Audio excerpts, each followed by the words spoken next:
Hello and welcome to Fatal 12. To my knowledge, this is a game where 12 participants have been killed, I think? At least based on the synopsis, because Steam did not help. Basically, we play as a girl named Rinka who runs a cafe, but is unfortunately dies in a... I can't necessarily call it an accident based on the description, but you know, that's all we know about it. But I believe it's some form of battle royale. I could be wrong, so we may as well find out what goes on.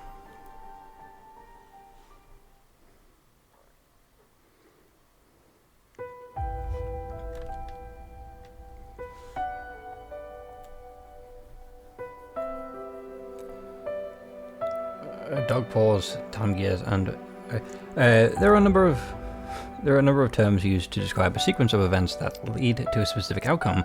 Some call it life, others call it story. It could be coincidence or the domino effect. One is responsible for much during the sequence, such as the choices picked, relationships built, and mistakes made. All of that is for the sake of proceeding along a predetermined path. This is the natural order of the world, ruled by the concept of fate. Fate never strays from its course, regardless of how cruel it may be. My life and the events in it thus far are simply the product of fate leading me to a certain outcome. That's why I've never given thought to any missed potentials found along this path. My life has never been anything worth talking about in the first place. I've never had the luxury of considering myself, considering the what-ifs.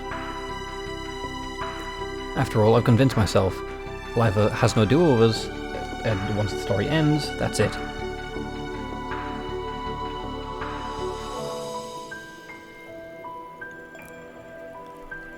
My name is Shishimai Rinka. I might be pronouncing it wrong. Most likely I am, so I'm just going to go with Rinka. I'm the second year at a Mecca, I'm assuming. Mecca Girls University High School, a rather famous all-girls school in the big city. Unlike my middle school, which it was a hodgepodge of top students and those who barely showed up for class, this is a realm of refined and wealthy ladies. A realm I clearly don't belong in. In fact, they wasted no time in labelling me as a delinquent of sorts. One reason, really the main reason, is the golden streak in my hair. However, it's my natural hair colour, so the school itself has no issue with it. Not like I get hassled for it either. It's just a bit too out there for these sheltered students. The main reason I chose Emeka was because it didn't seem to have many regulations in regards to appearance. It turns out they just didn't list anything due to its unspoken rules based on being a traditional school. I was pretty annoyed when I got treated like a delinquent, despite having not broken any rules at the time. Fewer than 3 months later, I've stopped caring. Much how I like my own values, the girls have theirs. Can't understand their viewpoint. It's only natural they can't understand mine. To tell the truth, I'm pretty confident with making it no effort to look at life from another person's point of view. I guess that's fair. To not look at to intentionally not look at life from someone else's point of view. Because after all, you are not someone else, you are you. That is until a certain event causes a massive change in my life.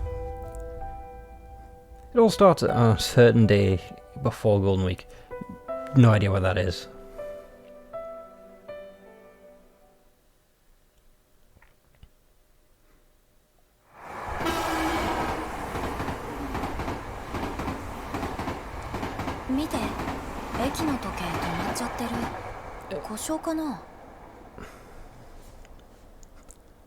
I can't tell. Do I want voices on or off?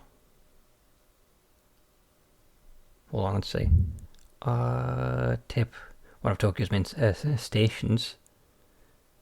Hold on, right. So what we have: save, load, settings, main menu, resume. Okay, open card book and a summary. Okay, card book is empty. Card book. Whatever I've done, I've got an achievement. Let's quickly check what that is about, because all I did was check the menu. If that's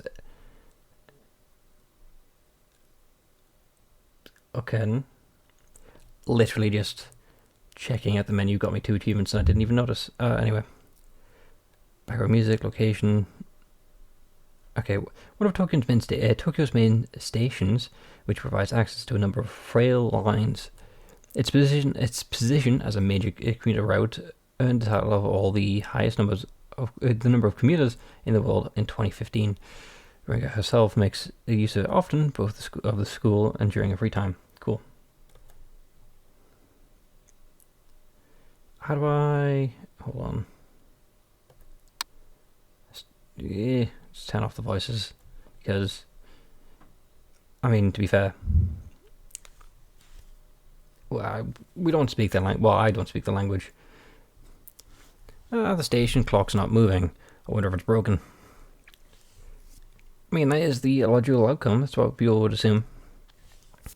I rely on my observation to Naomi as we pass through the ticket gate. Oh, you're right. I'm surprised you noticed.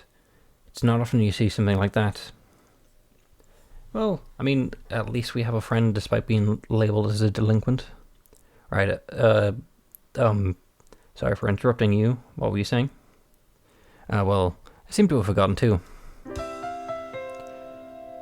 Oh, that's a mouthful of a first name. This is... Hitsuji? Naomi. So we got Rinka and Naomi, a first year. Okay, so yeah, below.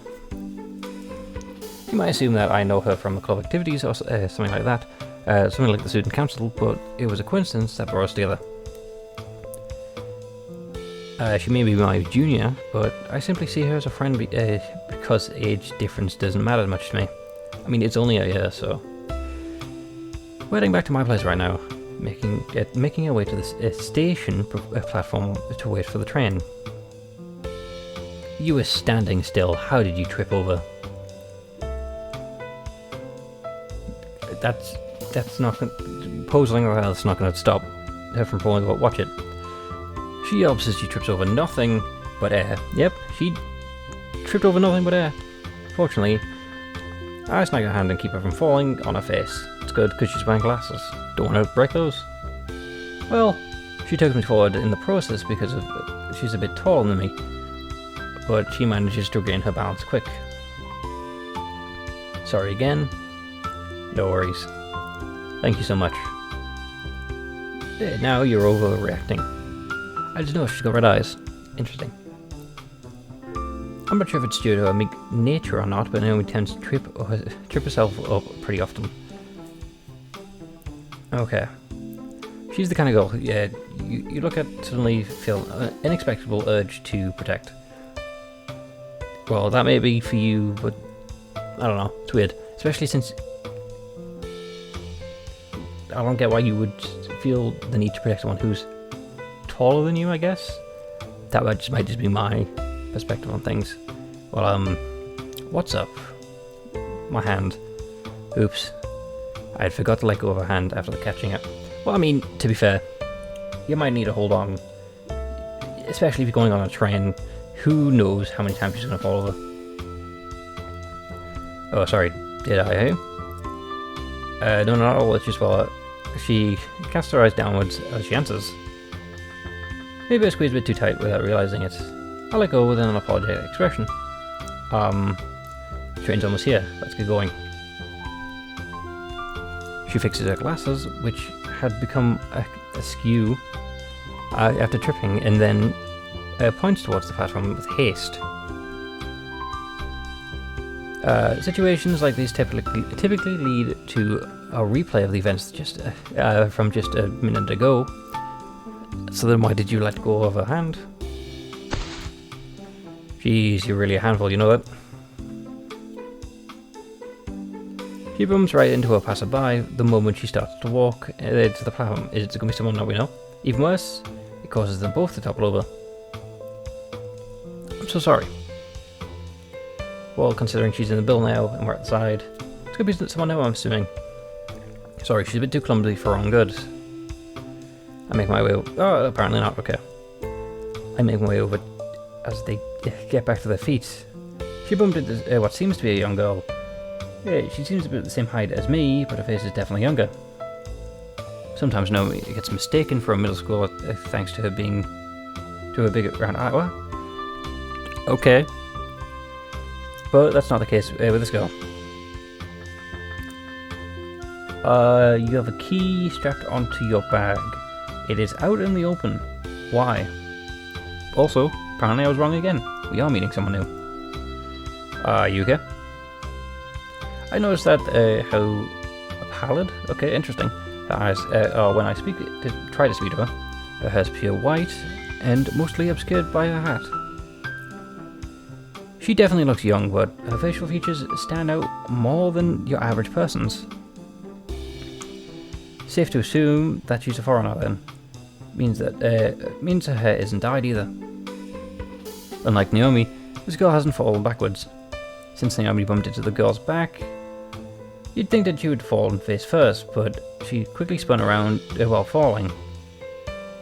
Not only that, but she also made sure to cradle the bag that she has on her back. Well, yeah, she might have thought someone was trying to steal something, considering she has a key attached to it. Based on size, I guess she's here on vacation. Chances are she's carrying something fragile in there, like a camera. What kind of cameras do you carry around? She's by herself too, so I'm assuming she came here with her family and has somehow gotten lost. What I think is a key on her bag first is actually a keychain. Okay, if it's not real, fair enough. But, Rinka's making a mistake, just because looks can be deceiving. Why do we think this is a young child lost from a family? She hops back to her feet, bag in hand, her glare drilling into me. You should apologise, Naomi. I mean, I thought she did already. Well, she did to us, at least for the first fall. She seems a bit too panicked to get up on her own, so I lent her my hand once again. She has a key. She has her glasses. That's a good thing, because we don't want to pick her up, obviously, and then she look for her glasses. She falls over again, because that's the third time in a row in a couple of seconds. I'm so sorry about that. Wait, are you a foreigner? What do I say in situations like this? Sorry and pardon? Is this supposed to be an attempt to say things in different, accents really, instead of languages? You take a deep breath first. She offers nothing beyond an empty stare at Naomi apologizes and bow her head. It seems like she wants to say something, but for whatever reason, opts not to. Perhaps she does not know how to if she's not from Japan, I guess. Eventually she runs off towards the platform without making it clear whether or not she understood our apology. She could also just be a mute. She spins around to face us one more time, but I get the feeling she's locking eyes with me, not Naomi. It's funny, thanks to her unique appearance, she still stands out in the crowd. Again, my hair causes me to stand out as well. It's probably why if she just turns around and immediately sees you. So that's probably how she spots me so quickly. It helps if I read the second part of the sentence. In the end, I'm not able to tell if she finds her parents or if she's actually you come here all alone. Sorry. And now, no point in saying that to me. He did apologize to her, and she didn't seem to be injured, so I guess it's fine. That being said, you really gotta pay more attention to your surroundings. I don't know why that made you angry, or determined by the looks of it, of the text. I'll be sure to use severe caution with each step I take from now on. You realize you're gonna trip again if you do that, right? Oh, I can't see her anymore. Is there something the matter? Don't tell me he actually got hurt. He? Wait, he? Wasn't that a girl? I would have assumed so, but I guess it might be. Was it? You may be right, considering how pretty she was. Which means I've been doubly rude. If it's a male person, why does that mean that they can't be pretty? Anyway, I'm confused by this exchange. The sound of an approaching chain rises as our conversation falls, much like Naomi. Really? Okay, right, anyway. We make our way over the platform. Try not to trip stepping in this time, okay? Okay. We make our way onto the We make our way onto the train bound to Shinjuku? Cool. Having largely forgotten about the person Naomi bumped into. I mean, knowing plot, they'll be on the same boat as same boat. Same boat. Same boat. Okay. This is a pretty long boat. We hope you on board the train at Otsuka. Okay, Otsuka Station. Our place isn't far from there. We first have to get off at Shinjuku Station before taking the metro to the 2 more stations. The only issue is that we're making this journey at 5 PM. Pretty much rush hour. So the trains are packed. You know me, I get practically glued together on this journey. I mean, at least it's someone you know. Sorry, this is my fault we got caught in all the foot traffic. Don't worry about it, I'm used to this, it's no big deal. Sorry again. There's that. I spy a familiar bag amongst the crowd. Well, the bag itself is standard, it's actually the keychain that catches my eye. Yep, the kid from earlier. Standing right in the middle of the passenger car, bag hugged tight against their chest. Okay. They're not tall enough to reach the overhead straps, but I doubt they'll fall even thanks to how crammed it is. Didn't expect them to be in the same car. I mean, not specifically the same car, but the same train is likely. Did something happen? Wait, their bag's open.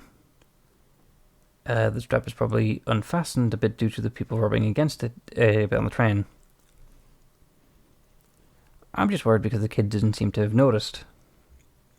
The other passengers probably don't care enough to notice either. Some are reading newspapers and others are killing time by checking out the ads. But most are on the phones. I doubt I would have noticed if Naomi hadn't bumped into them.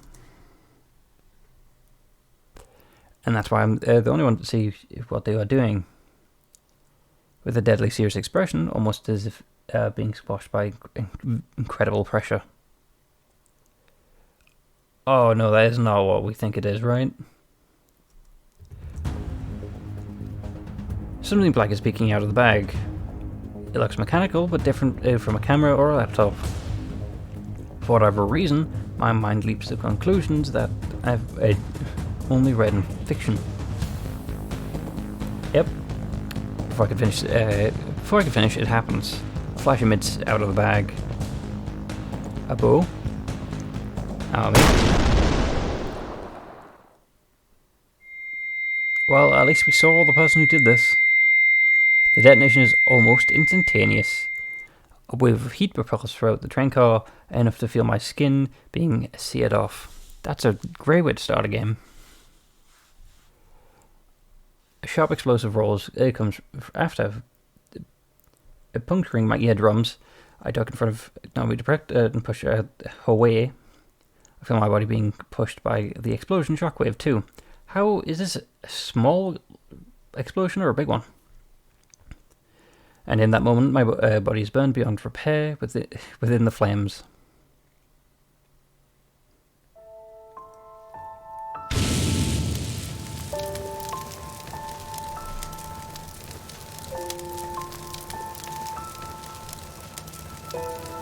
However, my consciousness remains intact. Ah, I hear a voice. I don't feel anything anymore.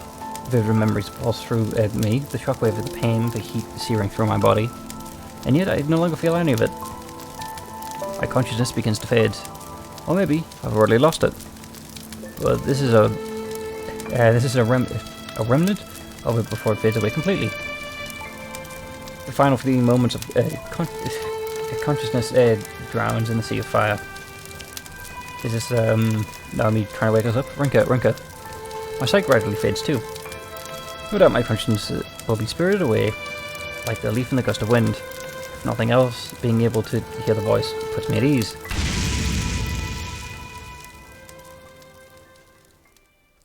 Did we at least save Naomi?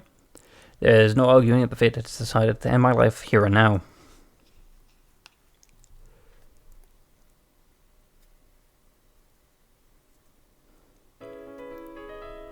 Ooh, introduction time.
That was certainly a thing.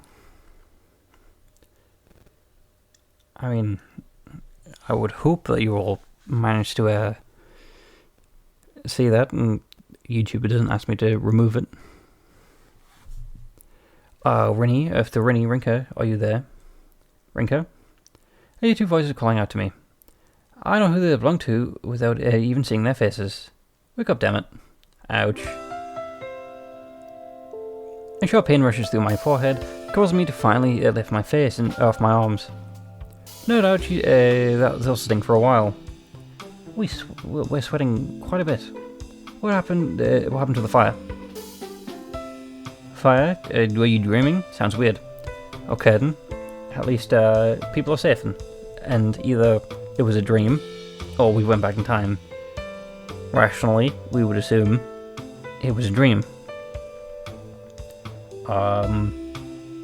Obviously, since we know this is a game, chances are it's when we went back in time. Okay, dream, so I was asleep. Just a little. No need to be polite about it. Noreen? The one responsible to wake me is Oguma Mao, so we'll just call her Mao.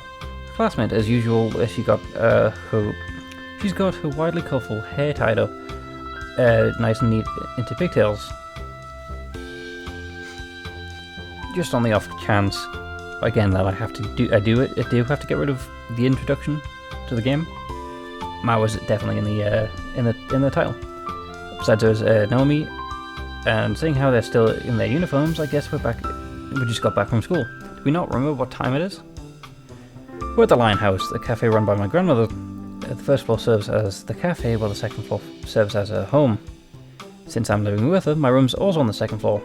Although it's probably more accurate to say that I'm living on my own right now, considering she's gone off to the countryside to help nurse an ailing relative. You're still half asleep there, Rainy. Allow me to absolute legend. Allow the absolute legend to wake you. Then cool. She then clicks a mechanical pencil and presses it against my cheek before scribbling all over me. I mean, it's a mechanical pencil. It's not gonna do anything, right? Ouch! I'm awake. I'm awake. Keep the light away. Now you're a monster. Okay, so you got obviously the leader, which is us, the scared one, and the playful one, I guess. Naomi is visibly distraught by how much Mao seems to have enjoyed doing that. Well, it certainly has helped wake me up. A lingering issue, however, is that I can't remember why we're here. That is true. If we're well, that is an issue, because at least if in the dream we were heading home. So why are we here? Why are we basically home? Because, like, what did we do today? Sorry, but, what are we doing here again? Oh my, did the pencil technique fail to wake you up? I think my memory's kind of fuzzy, thanks to that dream. Can't remember what I even dreamt about, and I mentioned a fire when I woke up, but I don't recall being involved in one. The fact I can't remember is starting to annoy me. That it would be cause for concern. Wow, weirdo. Naomi interjects after a fiery glare at Mao. Well, it turns out our class is opening a cafe for the Culture Festival next month. I was appointed as head of the committee for it. She's making no attempt to hide the fact that she's been forced into it. Granted, she probably is the most fit for the job, considering how serious and thorough she is when it comes to this stuff. I heard about your family running this place, so when I asked, you said it was fine for me to tag along. Makes sense. Why is Mao here? Her explanation helps me grasp the situation. Oh, that's right, I told you to come over so we can chill and hash things out. The store's only open for the regulars right now, since my grandmother's away. Sometimes we get a first timer or two, but I've only got simple stuff on the menu for now, so I can handle things on my own.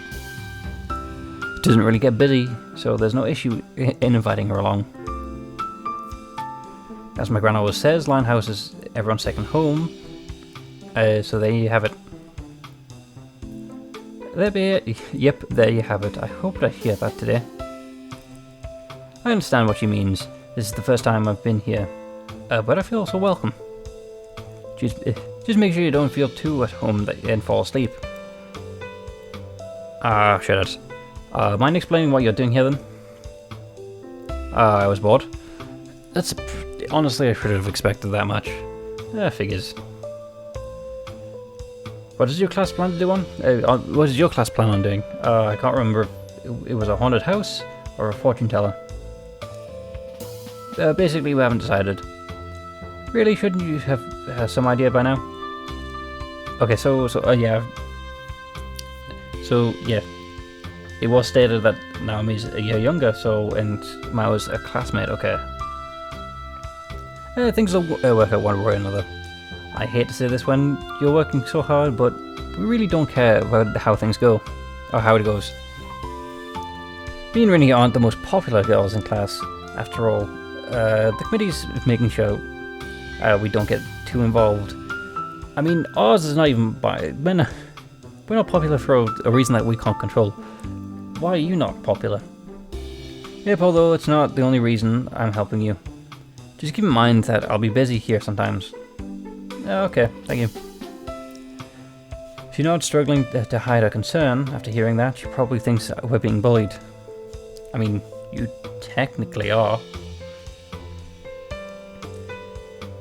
We're used to how we're treated, though. Oh wait, no, colourful. Is it because... Nah, no, it still seems to be the same colour. The only purple in there is earrings.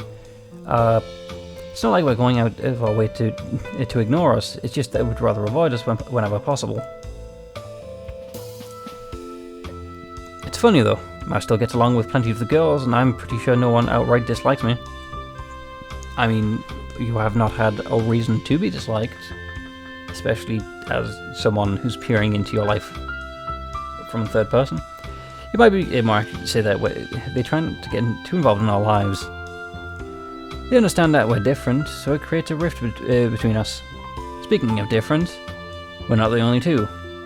Mishima Miharu, who's probably at work right now, is our comrade in that regard, so there's 4 of us. So, smart baby of the group, fun troublemaker of the group, and I guess if we're the leader, then that would, I guess, a reliable stoic one, I'm gonna guess. That's my guess. I'd like an iced latte. Are you gonna pay for it? We don't serve lattes. We have cafe late. That'll do. You realize that you're not getting it for free, right? Never mind, water. Yep. Thank you, Rinko, because we knew what she was trying to pull. Fine, it's on the house, just this once. How about you, Naomi? Are you sure? Come on, Nareen. This is cheapskate Captain Rinka we're talking about. Better not take her up on the rarest of offers. Well, I'd like a black coffee, please. Sure, coming right up. And that's unexpected of a uniform change. I thought we'd just stick to our school uniform. I guess good uniform, casual wear maybe. I made my way to the kitchen and washed my hands and don an apron.